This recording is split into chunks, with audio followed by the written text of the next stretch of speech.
All right, so it is COLD up in here. I loved episode 4 of WandaVision. It was awesome. And a lot of different ways. It set up a lot of good things, revealed a lot, but still left us guessing. So so I'll just start at the beginning. Monica Rambeau is unblipped. And I just love the way that they did that in the slow motion where you could just kind of see the ashes kind of slowly form back into her. Because at first, it put you in the mindset of Captain Marvel, the slow-mos that they did when she gained her powers. So I thought that was awesome. And then, once we realize that she's being unblipped, it just kind of brings us back into the Marvel world that we know. And so, yeah, I was right that most of this episode was a sword episode. What about 93% of it was a sword episode. And I loved it. So Monica, she is unblipped in a hospital room. She's, sitting by an empty bed. And she's freaking out. She, goes out the room and she sees just all this chaos in the hospital and all these people getting unblipped. Yeah, I just loved it because, I'm not a big fan of Spider-Man Far From Home because I felt like they didn't really deal with the blip. I think that this show dealt with it a little bit better in just those couple minutes. So yeah, she figures out that she disappeared and she's been gone for 5 years, and that her mom, Maria Rambeau, who we met and loved in Captain Marvel, is now, dead from cancer. So the next thing we see is Monica going into Sword. She's big shit around there. But, because she's been gone for 5 years, her badge doesn't work. She meets up with this guy. I feel like his name was Troy. I'm not sure. And it's, just a bunch of information, useful information that's been passed around. Maria Rambeau helped build Sword. So that's important. Monica Rambeau has always been around Sword. I guess, right after the events of Captain Marvel, this was going on. So she grew up around Sword. She knows the ins and outs and all that stuff, but they need her grounded. So I basically Sword is I'm not gonna try to do the abbreviation. I don't remember, but they deal with extraterrestrial life in space and on the ground, right? So, one of Maria Rambeau's orders was that Monica had to stay grounded, and they need her for an assignment. And so she goes to New Jersey, to the town of Westview, and she meets up with our boy Woo. I love Woo. Ant-Man and the Wasp is one of the best Marvel movies. I say that confidently. I love that movie. So it was great to see him. And basically, I had to rewind this a couple times, but basically he had somebody that was in witness protection in Westview. And he, got a sense that he flew the coop, he said. And so he checked into it. He couldn't reach the person. He called the person's relatives, and the relatives didn't know that he existed, they said. And so they go talk to these two cops. They're on the side of the road, right by the entrance of Westview, because you could see the sign. And the cops are like, Westview doesn't exist. What are you guys talking about? We're from Eastview. What are you talking about? So Monica gets a drone, which is like a helicopter, and she sends it into the town, and it gets sucked up by some kind of force field, right? Oh my God, so spooky. And then I don't know, she just goes up to it, she puts her hand in it, and then she gets completely sucked in, right? So I was like, oh shit. Then, we see Sword, everybody just assemble. And then that's when we see Dr. Darcy. Love Darcy. I do. She was like, if she wasn't in Thor: The Dark World, then I like that movie, but she was definitely, her humor was definitely appreciated by me, at least, in as far as like keeping me awake. But yeah, so she's on this bus, and she's with all these experts in their field: artificial intelligence, chemical engineering. What was the other one? I forget. She's an astrophysicist. And I love that little bit where the guy's like, Miss Lewis? And she's like, Dr. Lewis. I'm like, yes, Darcy. Darcy's come up. And it makes sense. Like, in the first Thor, she was only with Jane Foster and Selvig, to get some college credits or whatever. And I would imagine the events of Thor, seeing something like that and being so close to it, would probably get her more focused into being serious about that stuff. So I like that for her. So she gets there, and she is able to tell that, there's some sort of frequency, there's some kind of feed that is only visible, or can only be picked up by old school televisions. She is able to see what we've been seeing, actually more, because it seems like they see more episodes than we've seen. Yeah, so she does that. She's able to figure that out, and Wu is like, great job. And she's like, thank you. I'm just gonna say it right now. I totally ship Dr. Darcy and Wu. I think that would be so great. I love that. Anywho, so they are watching the episodes and trying to lock down who the people in the show are in real life. They don't really tell us. They just, give us their real names. And they don't really say how they're connected to Wanda or anything. So that's going to be another mystery. And I noticed that they didn't do Dottie. They didn't tell us who Dottie was. So I thought that was interesting as well. And Agnes, now that I think about it, they didn't really say who that was in real life. And you would think she would be at the top of it because she's been in all the episodes and like a focal, supporting character. So that was interesting. So also what they do is they send somebody in a hazmat suit down the sewer to kind of infiltrate the town of Westview that way. Another thing that happens is Darcy and Wu are talking, and she's like, I have an idea. And so she's like, there's a radio in her kitchen. Maybe if you could pick up the frequency of that radio, we can, kind of get in touch with her. And then we link up with the events of episode 2 when Wanda and Dottie are talking. And she's like, oh, there's a radio there. And so Wu is like, Wanda, who's doing this to you?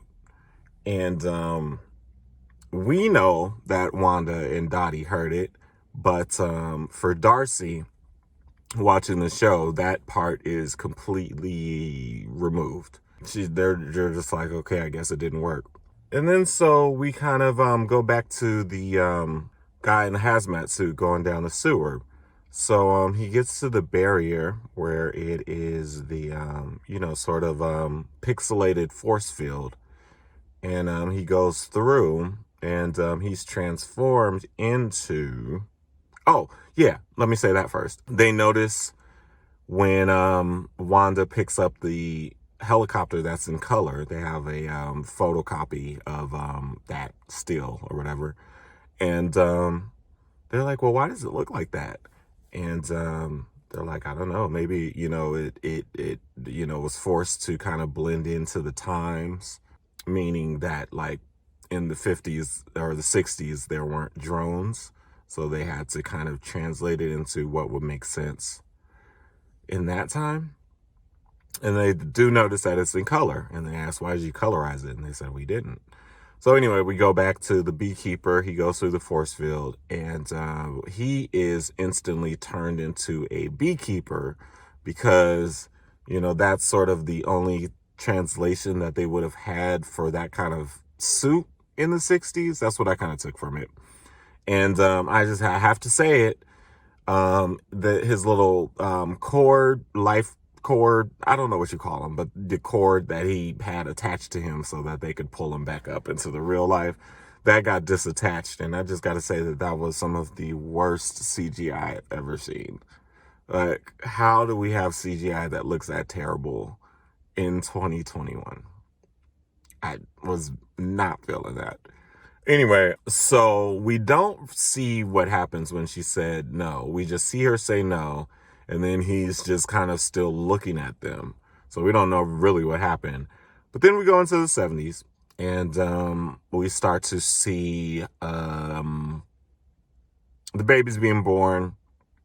That's when Darcy asks Wu if he wants another chip, and or if he wants a chip. Do you want one? And he starts talking about children, and that just kind of, I think they might be setting up a couple situation with them. That's all I'm saying, and I'm here for it. And is this when they see? Yeah, that's when they see Monica, because Wanda's giving birth. They see her. They see Monica ask her, didn't he get killed by Ultron? And they said, Ultron. Is that the first time somebody's mentioned any real life events or current events in this? She's like, yeah, I think so.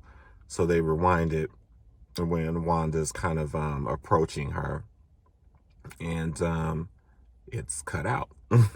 It flashes to her and Vision sitting on the couch with their twins. And, they rewind it, and that part is just kind of cut out. And that's when we go back to the end of last episode, and it's just more sort of grilling of Monica, and Monica just kind of like, don't hurt me. And so Wanda's like, you're not my friend, you're not my neighbor, you're not my friend, you're an intruder. She's getting her like WandaVision powers ready, really in the same kind of intensity that she was to Thanos. She's like, you took everything from me. And so, yeah, she fucking blasts Monica Rambeau through through the house and all the way out of the force field. Yeah, so all of that was very much a turn for Wanda and Lizzie Olsen, doing a really, really fantastic job of making us really scared of her. Monica Tiana Paris did a good job of being scared of her. But yeah, so that all sets up her as this sort of villainous, sort of sinister, the first time that we've seen that. And so, she blasts Monica out, she repairs the wall, and then Vision comes back in. But Vision is his real form after his death.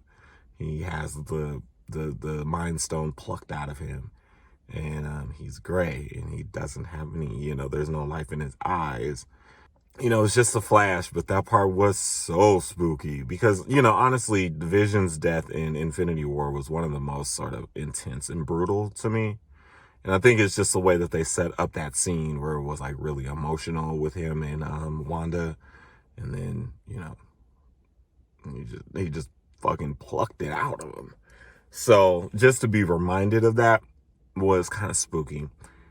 And then he's like, it's fine. We can go somewhere else. She's like, no, this is our home. And she says, but don't worry, I have it all under control. And then we go to Monica, and Monica's, coming to, and it's important that she comes out in her 70s outfit, like totally, it's all there.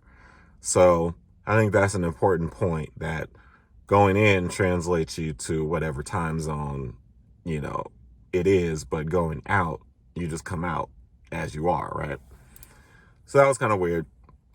And she says, it's Wanda. It's all Wanda. And I was like, oh my God, please don't be credits. Please don't be credits. And then it's credits. I believe that's how it went at the end. But yeah, I was disappointed that we didn't get more of her POV of being inside there. And it did feel like she didn't have any control really inside the WandaVision. So yeah, good ass episode. Loved it, loved it, loved it. And yeah, big turn for Lizzie Olsen. You know, a lot of people, there's been a lot of theories about Mephisto and Agnes and Wiccan and Speed, the kids, Tommy and Billy. But I don't know, like, you know, people saying that they are helping her or that they are holding her hostage. But I think that that kind of disproved that when she said, I'm in control. Yeah, it's when I first heard about this show, I thought that, or, you know, at least the first trailer, I was like, okay, so it's after, you know, Endgame. She's by herself and she's watching all these old TV shows and she thinks to herself, it would be so great if you know, me and Vision were able to live these kind of like fantasy loving family situations out ourselves. We never got that chance, so I'm going to create this chance. And so she just kind of envelops a town, and that's what we're in. And I don't know, there's been a lot of talk about Mephisto and that he's helped her build it. There was another little point about the universe created Westview. And so when she says it's all Wanda, it's not the universe, it's Wanda. But I don't know. I mean, Mephisto seems like he's a very big part of this based on the theories that I've been reading and watching and stuff like that. So, but with this episode, I don't really know how he would fit in. It would just make more sense that it's Wanda creating this world, and why does it have to be anybody else helping her? Now the kids, that's a different thing.